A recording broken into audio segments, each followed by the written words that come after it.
And we'll go through the list here. A lot of them are here tonight, and we'll point them out as we come. First up is our event sponsor, Jordan Custom Homes. Now, it's very exciting to us that work with the Autism Center. We're going to share it with you tonight. I believe we're going to put it up here. What you're looking at right there is going to be due to the generosity of J&O Real Estate, which is owned by Rob and Leanne Jordahl and Brent and Cheryl Olson. They are all four here tonight. They sold us some land on 13th Avenue in West Fargo at an extremely significant discount. Ridiculous numbers. We're in the process of building a new home for the Autism Center. Meridian Construction, which is also owned by the Jordans. If you've attended any of the previous AuSome Evenings.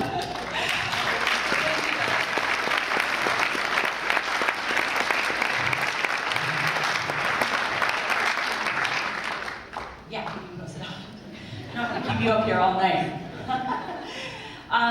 Actually, we have a little deviation from the script right now.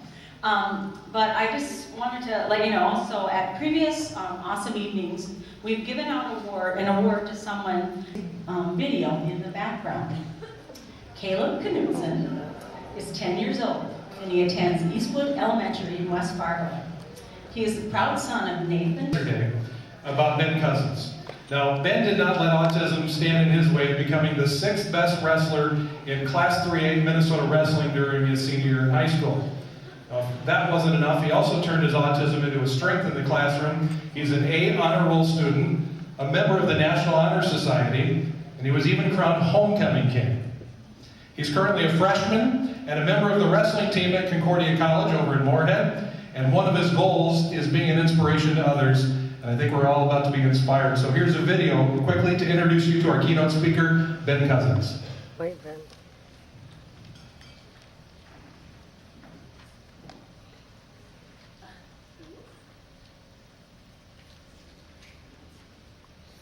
The fact that he comes in and he works so hard every day.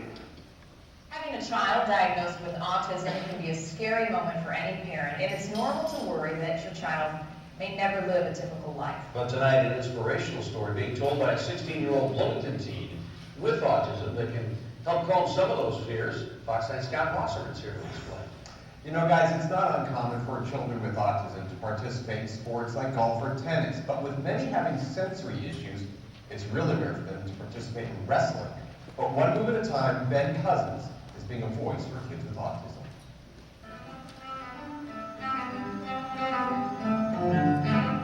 Passion and determination. Word 16-year-old Ben Cousins lives by. I love the competition. I love being able to work hard and having it pay off in the end.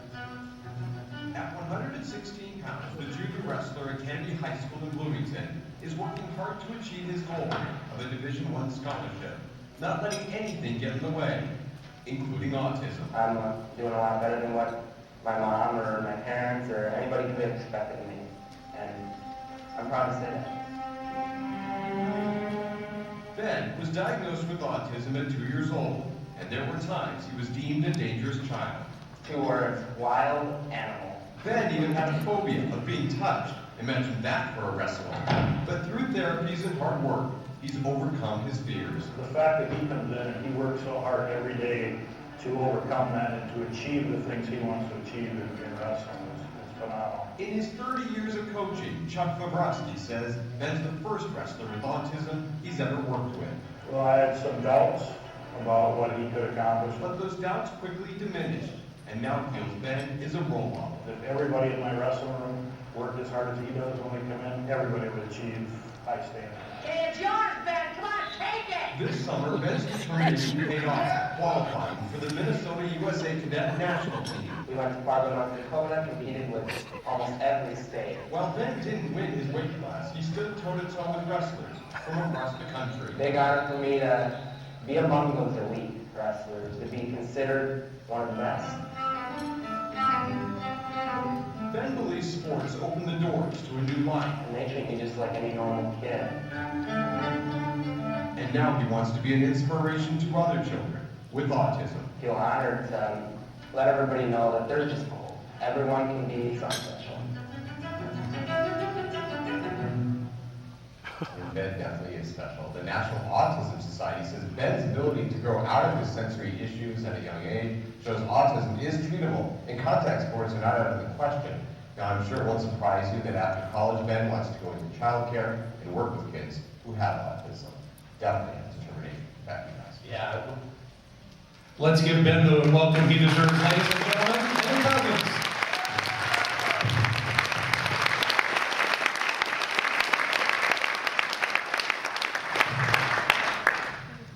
Hello, everybody.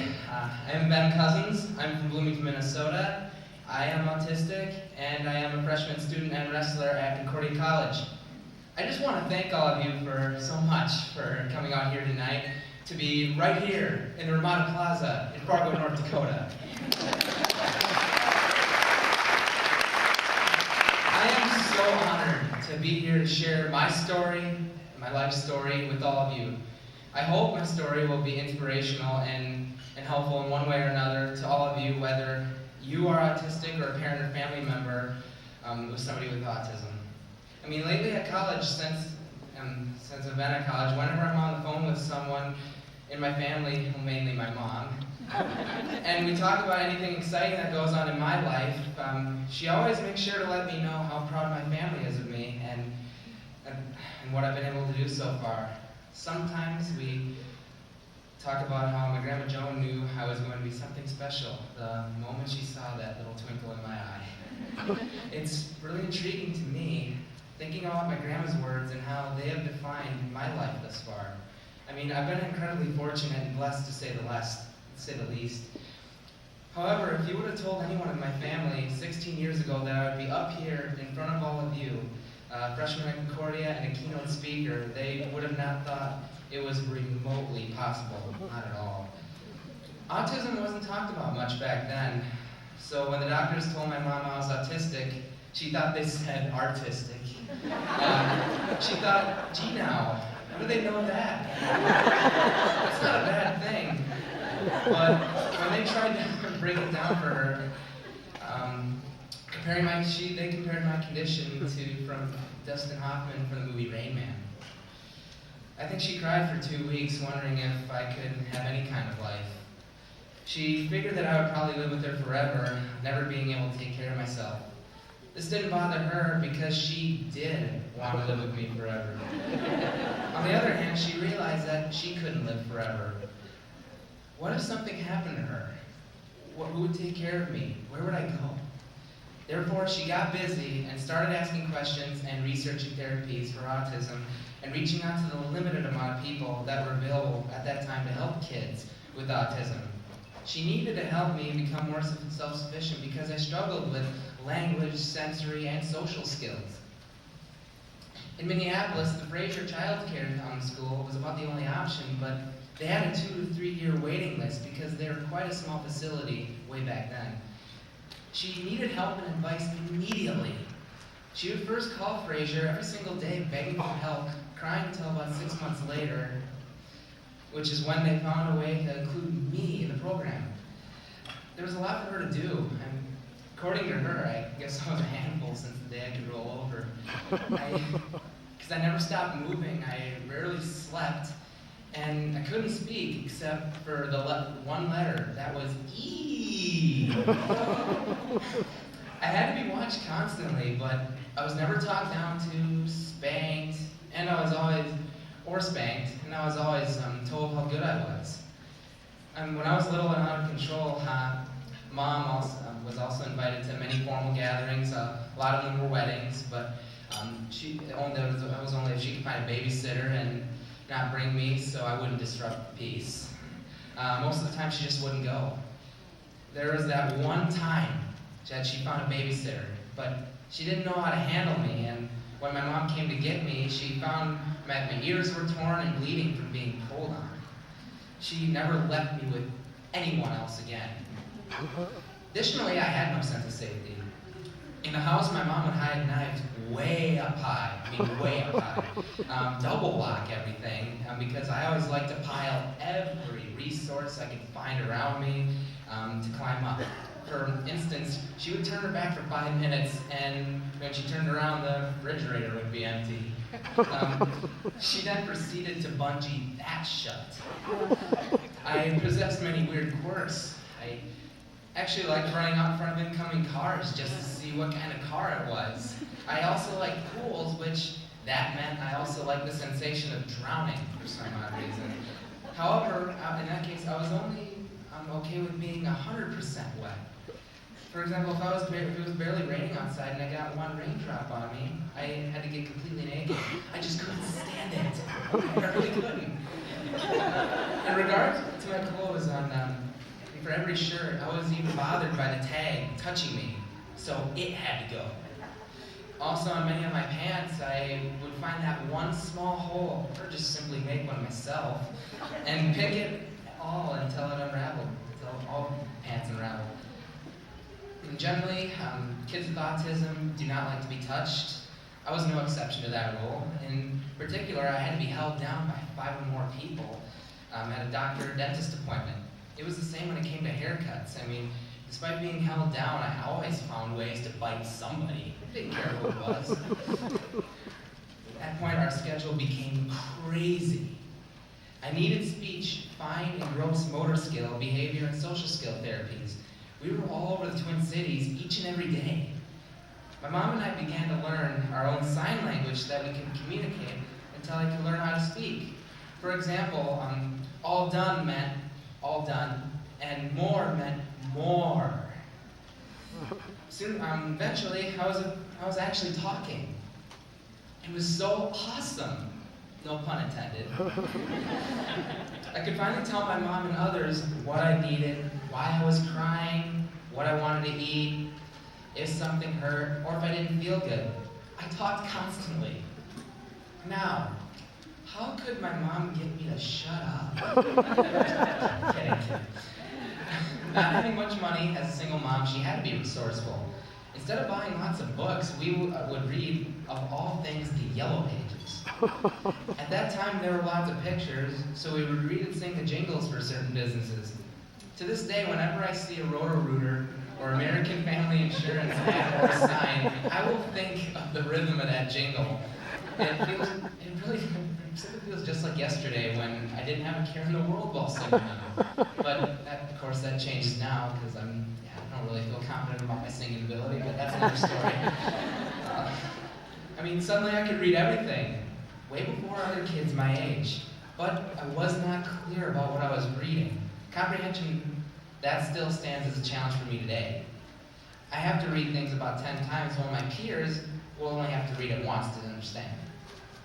When I left Fraser, which is mandatory once you turn 6 years old, I began kindergarten, which is where many challenges started to begin for me.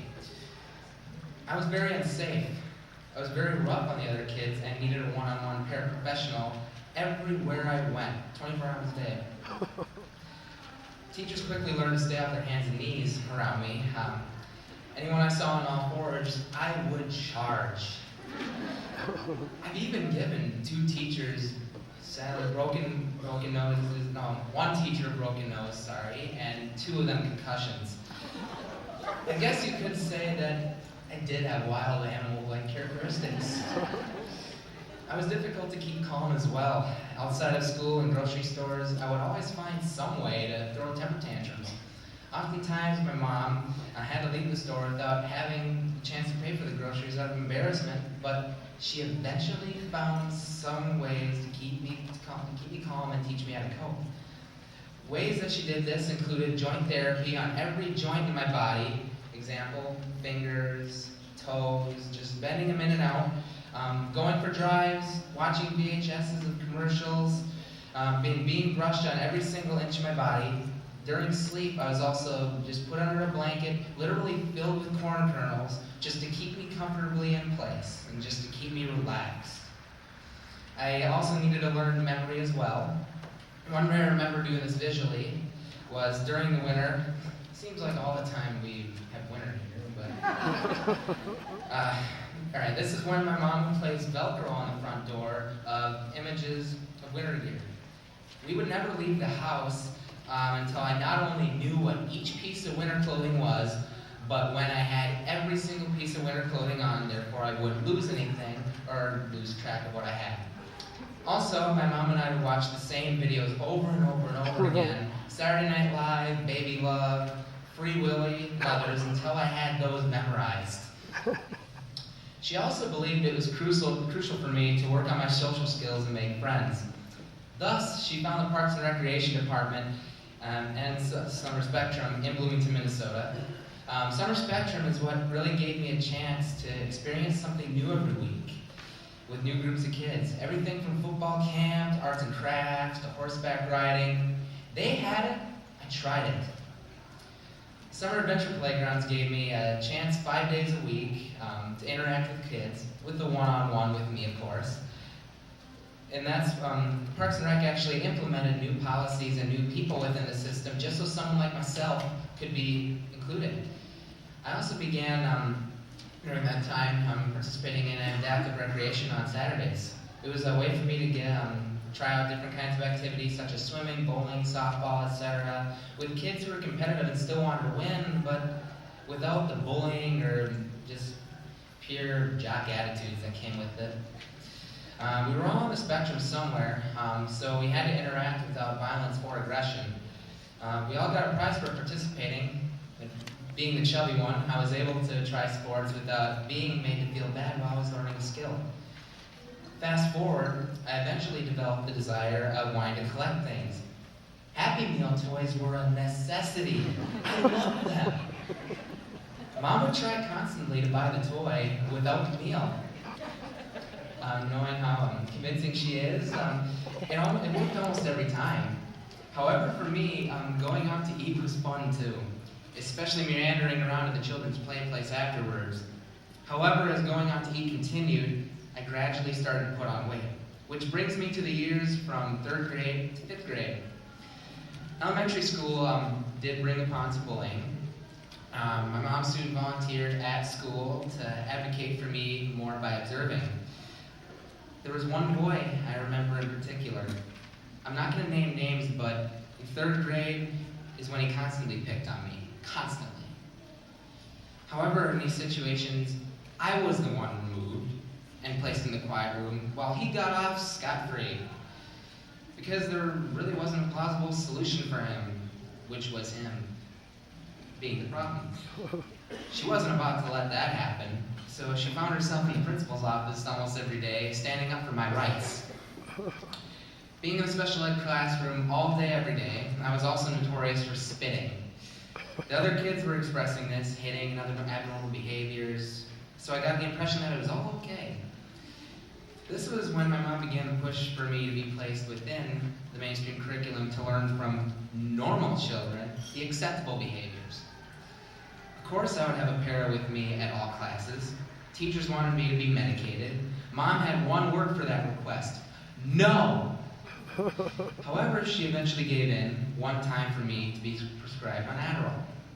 The result, after one dose on Halloween night, I developed a severe tic. I was immediately taken off the prescription and Mom refused meds from then on. Now that I was not to be medicated by anybody for my disability, I did have to have tricks to help me stay focused in school, including my paras, tapping a pencil on my desk just to get me back on task. Also, I was obviously always kept occupied and busy so I wouldn't disrupt any of the other children. While moving forward, while again reverting back to my steady weight gain, I was bullied for both being the fat kid and my weird quirks.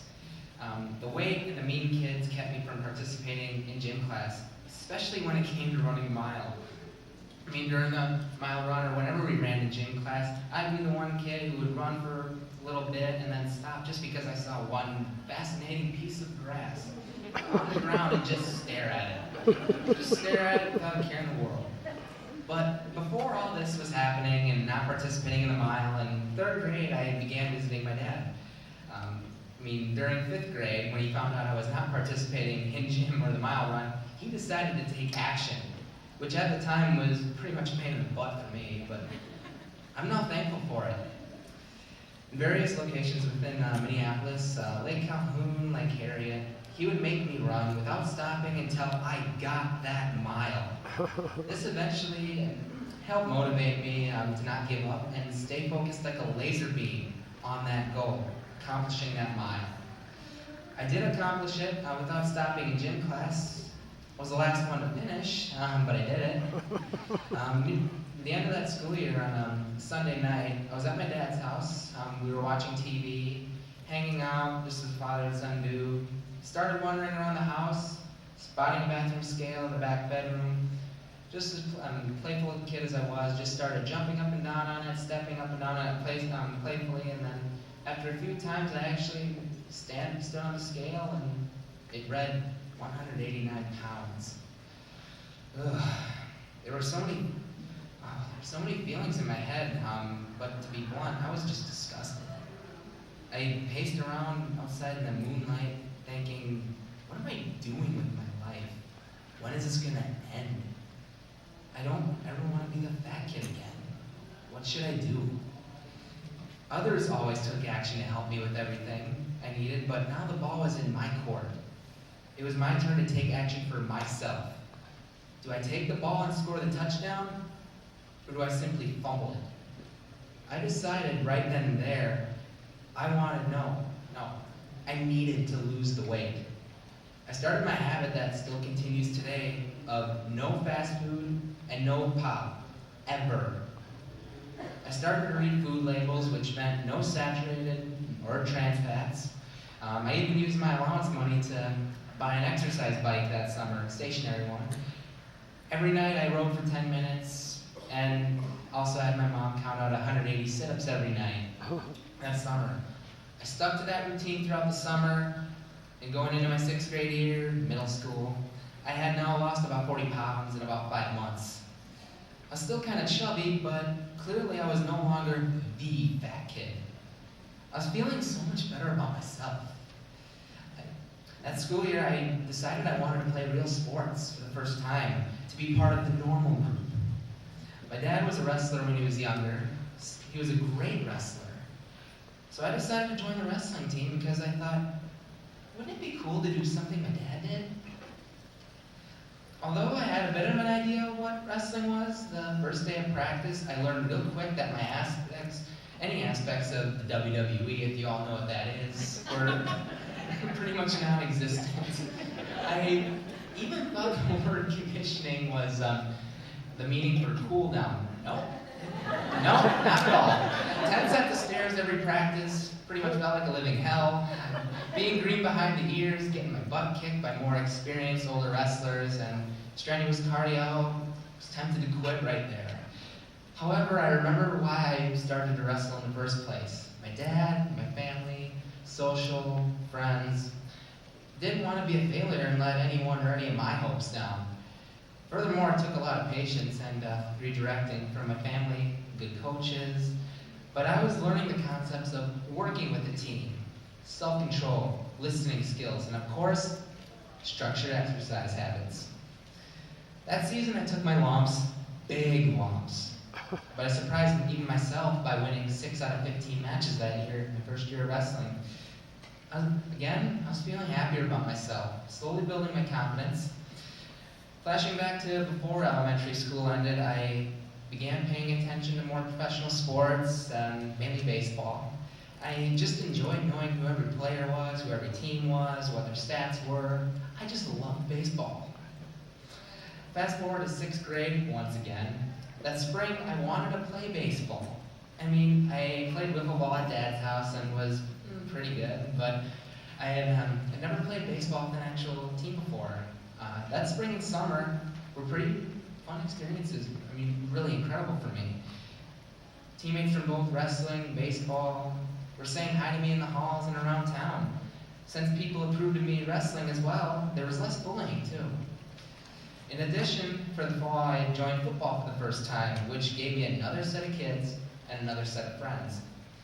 Still, my mom stayed fully focused on implementing me into the mainstream curriculum permanently. I was in some mainstream classes already, learning by example, my behavior improving, but I was also in some special ed classes during that time as well. As middle school passed by, I was around more and more sports and more classes. I was actually becoming a class clown, more or less. I even had my signature sound effects and weird phrases I was blurred out of nowhere. My famous sound was this. I'm kind of embarrassed to do this, but what the heck. Woo! Okay, alright.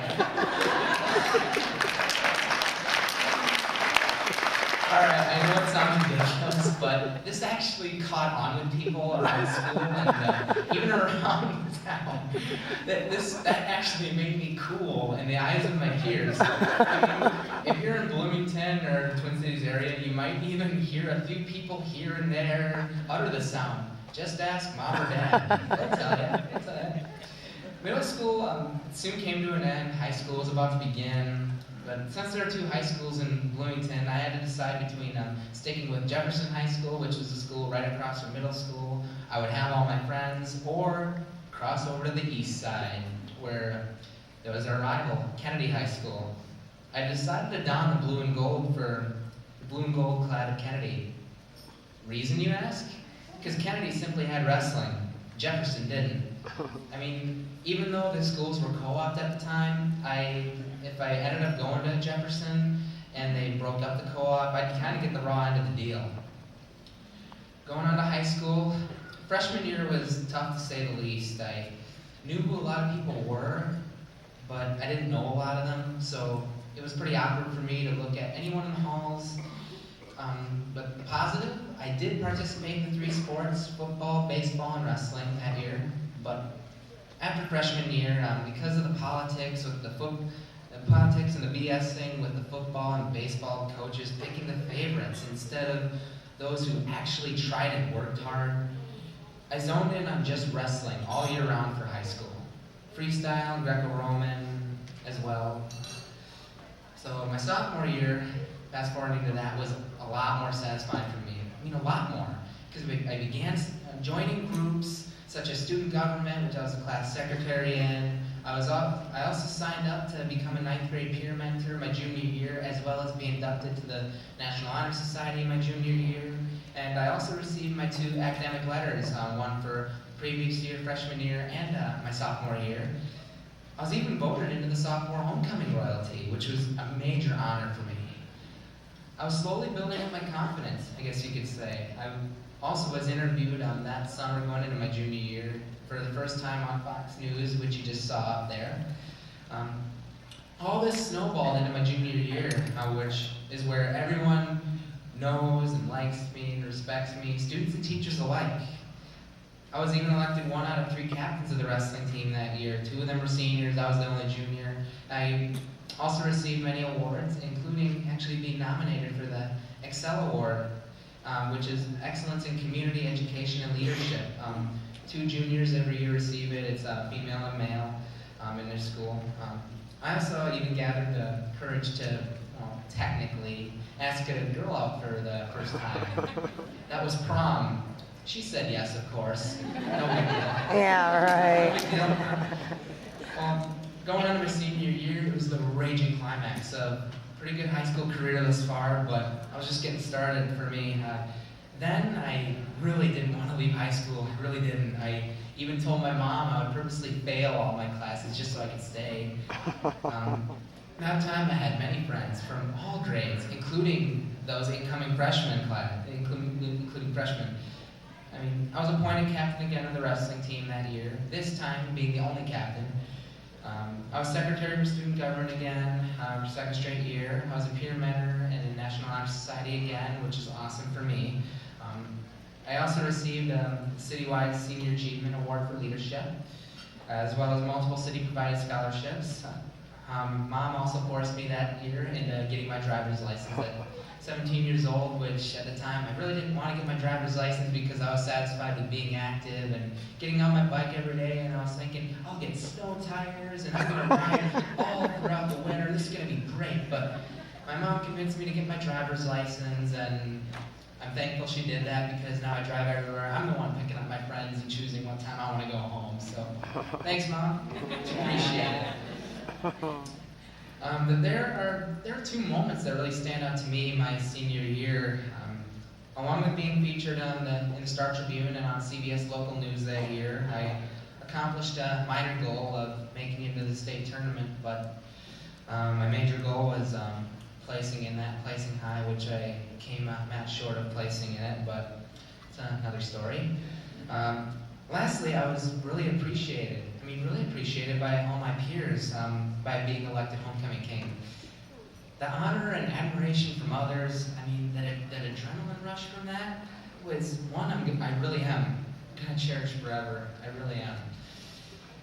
Because of my grades, my accomplishments in high school, and my wrestling, I was fortunate to have several colleges, including Luther College and Oxford College, talking to me.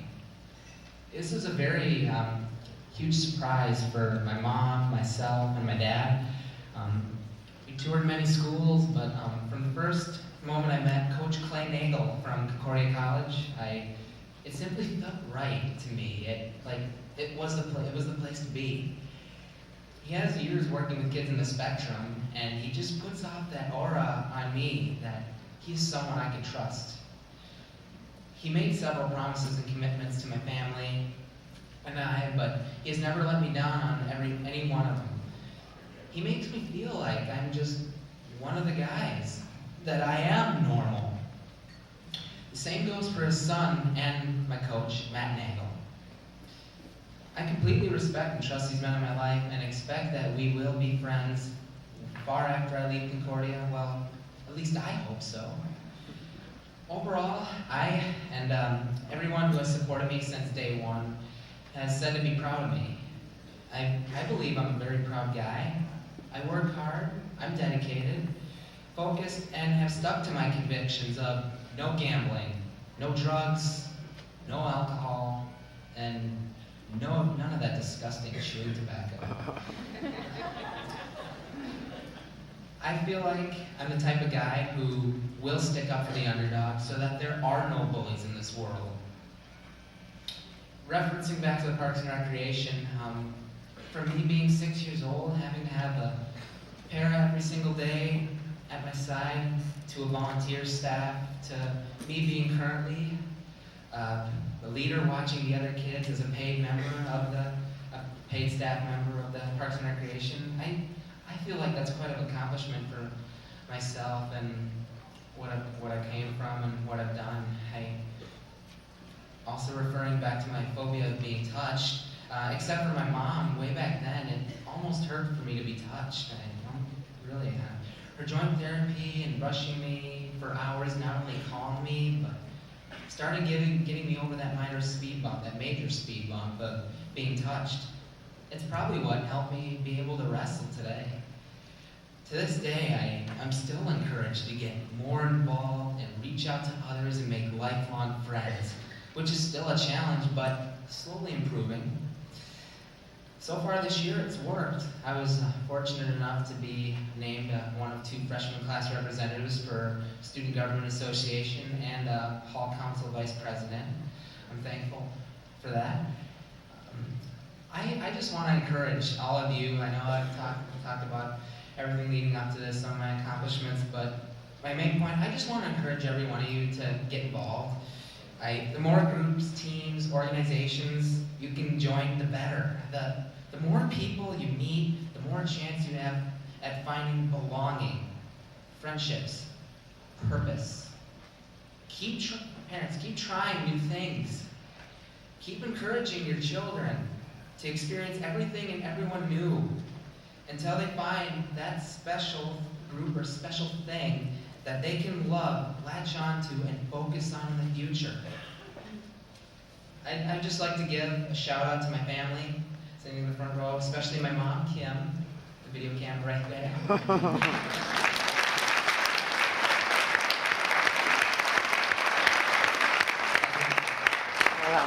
My grandma, Joan.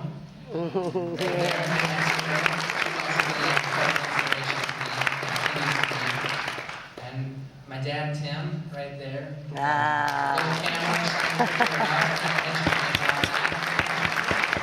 my auntie Connie, who unfortunately couldn't be here tonight. And of course, God Almighty.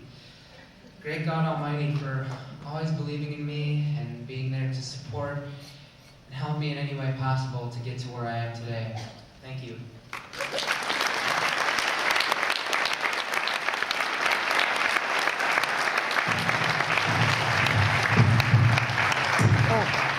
I'd like to thank you all for being here and listening to my story. If any of you need any help from me, or have any other questions, or would like for me to meet any of your kids, and help any way that I can, just please feel free to reach out to me tonight or anytime at Concordia College. I just want all kids with autism, Asperger's, or whatever, to know that there is so much hope for them and that they can be something truly special. If they want satisfaction, they can make it happen. There is a bright future. They don't have to feel lonely and isolated. Please, for all parents or friends of anybody in the spectrum, help these people find that missing piece of the puzzle that will make their life story a success story. Each day, each year, each age, we face new challenges. We conquer, we improve, we develop, and we grow. We are autism. Thank you.